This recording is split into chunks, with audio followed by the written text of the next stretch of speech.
Hello, everyone.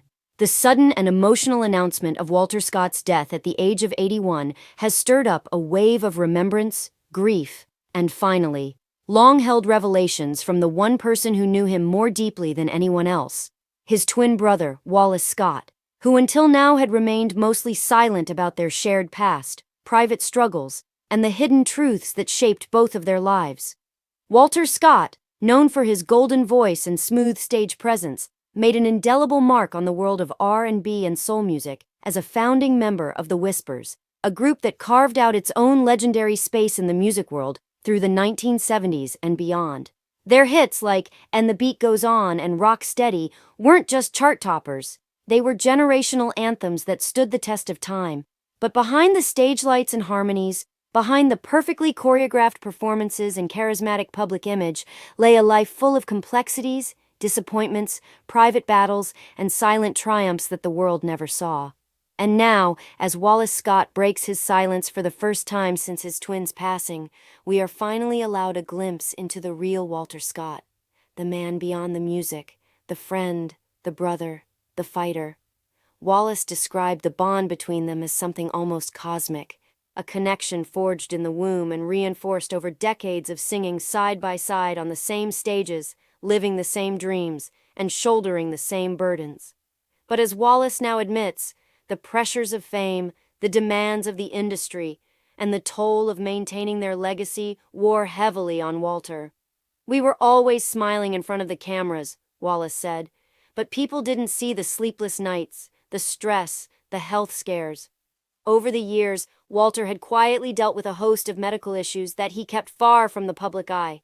Diabetes, high blood pressure, and eventually complications related to heart disease began to wear him down. Still, he never missed a show, never failed to greet a fan, and never allowed anyone to see the weariness beneath his poised exterior.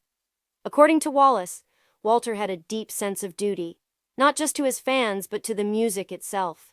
He believed that their songs carried messages of love, unity, and resilience, and even when his body began to falter, he insisted on giving his all on stage. He never wanted sympathy, Wallace said. He wanted people to remember him as strong. But in his final years, Walter began to pull away from the limelight. He turned inward, focusing on his family, his spirituality, and preparing for a quiet exit that he believed would allow the music to speak louder than any headline ever could. Wallace recalled one particularly haunting conversation not long before Walter's passing, in which his twin admitted he had seen the end coming. "He told me, 'I'm tired, Wally, but I'm at peace. We did what we came to do.'"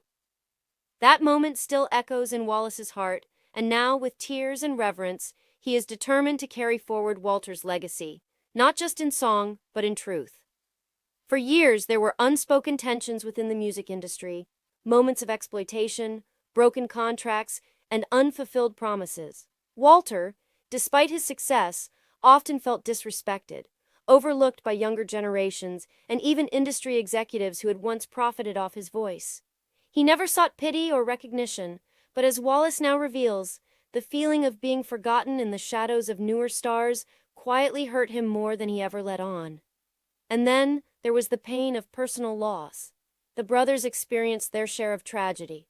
Family members lost, friends gone too soon, and a world that sometimes seemed too quick to move on. Walter carried all of it, silently, stoically, channeling the emotion into his performances, but never truly releasing it. Wallace describes him as a man who gave the world his best and carried his worst in silence. Now, as the final curtain falls, Wallace is stepping up not just as a surviving member of the Whispers, but as a voice for the brother he loved. He's calling on fans, the media, and the industry to remember Walter Scott not just as a singer, but as a human being, complicated, passionate, loyal, and deeply spiritual. Plans are already underway for a memorial concert, with Wallace promising it will be a celebration, not a funeral. He didn't want tears, Wallace said. He wanted music. He wanted people dancing, laughing, feeling something. And so, even in death, Walter Scott continues to inspire. His twin's heartfelt revelations have given fans a new lens through which to view his life. A reminder that behind every great performer is a story of struggle, Walter perseverance, Scott may be and gone, humanity. but through Wallace's brave words and the timeless music they created together, his soul continues to echo, steady, strong, and unforgettable. This is the real legacy of Walter Scott. Not just a voice, but a brotherhood, a journey, and a truth finally spoken. Thanks for watching.